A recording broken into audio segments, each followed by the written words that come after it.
Hi friends मो ना तनुजा मुझे आपण मानक गोटे बढ़िया नुस्खा नहीं आसी जोटा कि आजिकल समस्त को गैस्ट्रिक प्रोब्लेम रोचे और पेट भी फुली जाटा केमी आम घरेलू नुस्खा द्वारा कम करवा मुझे आपण मानक देखेबी। चलते देखिए मुझे कौन कौन सब इंग्रेडिएंट्स नहीं देखो।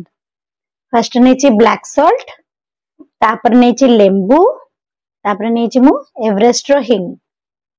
हिंग टिके भल क्वालिटी रो नियंतु सेटा देह पई भल। एटा नहीं गरम पानी, बेसी गरम ना नख उषुम पानी।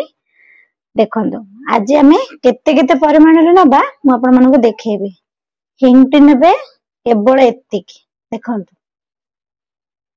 पके देली। तापर नबा ब्लैक सॉल्ट हाफ स्पून टू भी टिके अधिक नेबे। तापर नबा लेंबू फाळे ऑलरेडी काटी दीची।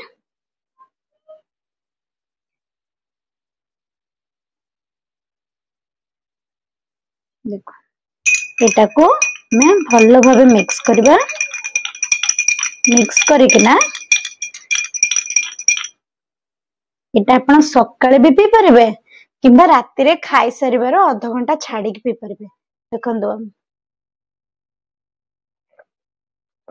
बहुत टेस्ट भी अच्छी, देह पई भी भलो, एटा सबुति पई भलो। मोर जदी वीडियो टी आपण मन को पसंद लागिला ताले लाइक शेयर सब्सक्राइब करिवे। रहिली जय जगन्नाथ।